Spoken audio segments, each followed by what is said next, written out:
You see, among the police, only 13,000 police officers are engaged in fighting banditry and terrorist activities. 13,000. But go to the first CID, go and check. You can even use FOI to check this.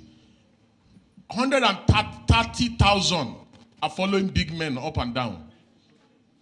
130,000 are following big men up and down. In the Senate alone, and that's Senate and House of Reps, alone, there are 3,600 police people attached to these jobless senators and House of Rep people. Why will insecurity not persist in the country? If you see one small boy, just because he does Yahoo, he commands 4 or 5 policemen. That's why the country is fucked. I'm sorry to use the word, the F word. The country is doomed for real, and there's no coming back from it. It's on the nation. And I must also add that the productive sector of our economy are the young people. And these young people, they don't use siren, they don't use convoys, and also they are not even captured in the economic indices of our country. Let me give you a simple analogy how doomed this country is. You see, among the police, only 13,000 police officers are engaged in fighting banditry and terrorist activities. 13,000. But go to the first CID, go and check. You can even use FOI to check this. 130,000 are following big men up and down. 130,000 are following big men up and down. In the Senate alone, and that's Senate and House of Reps, alone, there are 3,600 police people attached to these jobless senators and House of Rep people. Why will insecurity not persist in the country? If you see one small boy, just because he does Yahoo, he commands 4 or 5 policemen. That's why the country is fucked. I'm sorry to use the word, the F word. The country is doomed for real, and there's no coming back from it. Any nation where the police, the SSS, the army are subcontracted to politicians instead of policing the nation can never work. Forget about this cosmetic surgery and all these things. And believe me, as we are here, I can assure you that there are more than 200 conferences going on in Abuja right now. Nothing comes out of these conferences, absolutely nothing. If you go to Merit House, if you go to Transcorp, if you go to Sheraton, if you go to Ibro Hotel, even here, I think there are about 4 or 5 conferences going on here today. These are conferences, you print conference material, they do flyer, they do banner, we are wasting time in this country.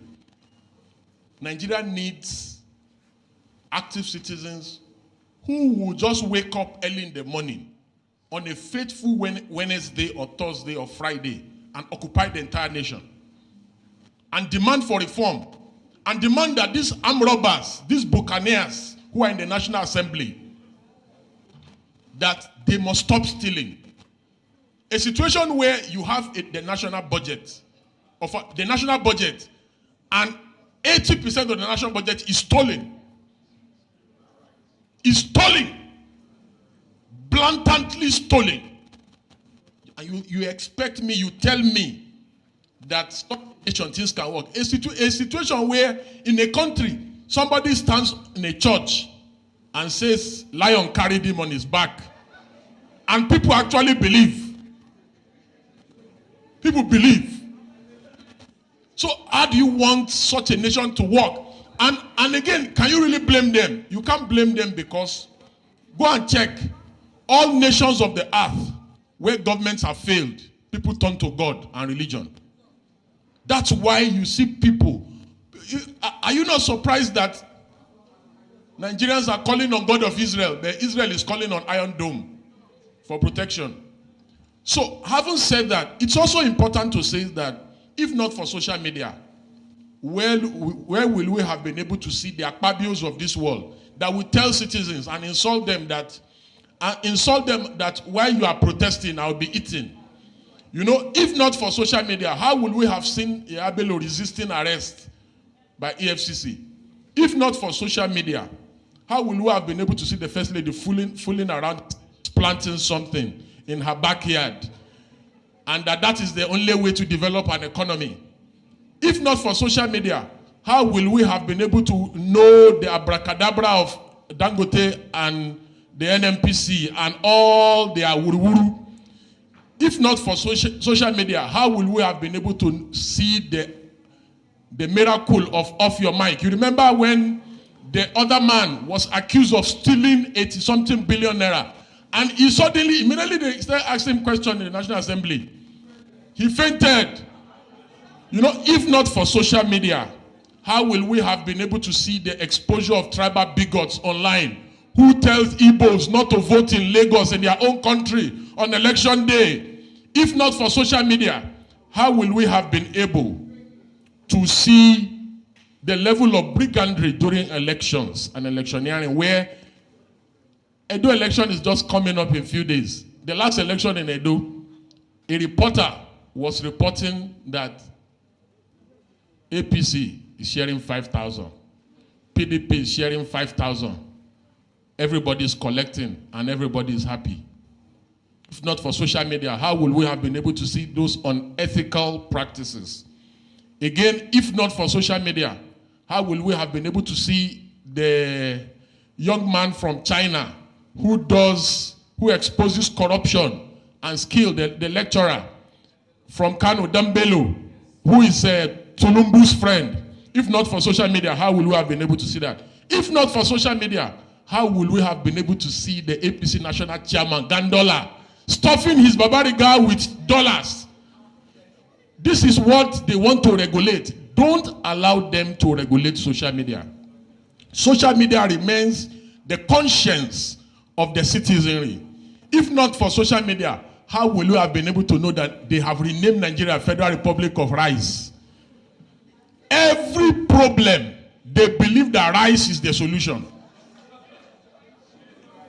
If not for social media, finally, I know my time is up, and I'm so sorry. If not for social media, how will we have been able to harness the power and the dynamism of the youth during End SARS, End Bad Governance, and other social changing events? Social media has become a tool of mobilization. The reason why the government is so scared and why they did everything humanly possible to stop protests and agitation is because they know. And the reason why they target social media is because they know the power that social media wields, and they intend to stop the power. And in closing, if not for social media, how will we have been able to know all the exposures of corruption in the society? For instance, there is a young man... Any school, anybody filling form to go study computer science, a waste of time. Computer science, IT is an art. You practice it like you learn handwork. So these boys, without you providing education, has learned these skills and they are practicing it. You have refused to acknowledge them. You have refused to implement them. You have refused to use them. So they are using themselves to be useful to themselves. Because they have refused to be useless as you want them to be useless. These are realities of the matter. So as it relates to economic development, let's just first start. If you go to every state, I will call on the sub-regional. Can we begin to create a private institute? Or even the national has refused. Create where we can have it. These boys are good though. Do you know what it takes when you see them? See, it's because when you, the problem is, most people driving our government, they don't relate with the millennials. Neither could they understand the Gen Zs. The Gen Zs don't believe I need to wear a suit to go to work. I need to sit at home and earn an income. And you have refused to accept it. the dynamics of employment, the dynamics of skills, and the utilization of skills has changed. And we must understand it. It is not everybody that goes to 8 to 5 or 9 to 6 that is working. Some of them is just because the employment says you have to sit there. If you evaluate them, they actually did nothing for that time. But these boys stay awake till 2 a.m., stay awake till 3 a.m., tracking traffics of communications. Bros, it's not easy. Let's acknowledge this work. It is the stupidity of our system. It is the stupidity of our government to have harvested them and utilize it well. I have lived a life to have worked with this, and I work with the Gen Z. When I hire you, do you know what I tell you? When do you want to work? Some of them want to sleep till 10 and wake up and go and play and start working by 9 and work till 7 a.m. in the morning. And you say they are not working because they didn't bath and go to one office. Go ahead. So for the sake of economic development, we need to change the model of realities of employment. We need to change the model of reality of skills training. So my recommendation is we can comfortably create a system if the government is willing and ready, because that system will work for us. I can set up a system where we'll track them, bring them in, bros. Say you know how to hack every phone. Yes, no problem.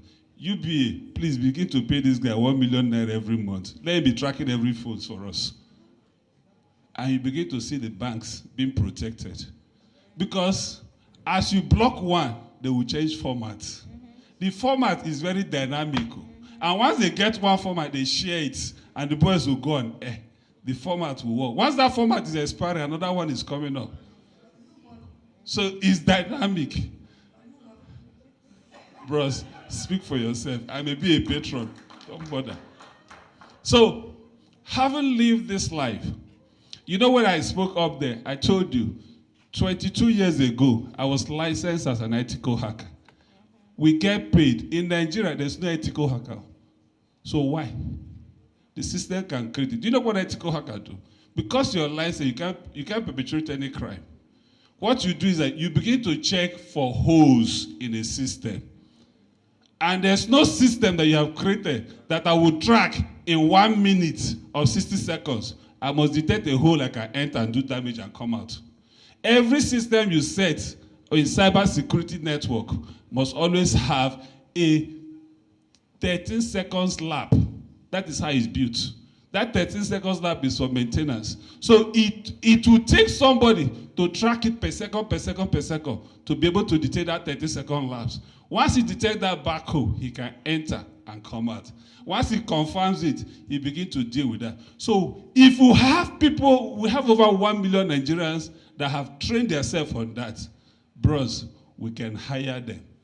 That employment will help, and there will be development. I don't want to dive deep into it, but the economic benefit is so enlarged, and we can tap into it. If we don't do it early, you will begin to see magic that will happen in our elections. It is just a case of compare vote A plus vote B, assign the highest vote to who I like, and that is how the result will come out. And we are close to it. Because it doesn't take anything. When you now say electronic transmission, my job will just be to sit one place and be tracking the packet as they are moving and reassigning it to who I want. And I'll win the election. It's very simple. Thank you. Thank you.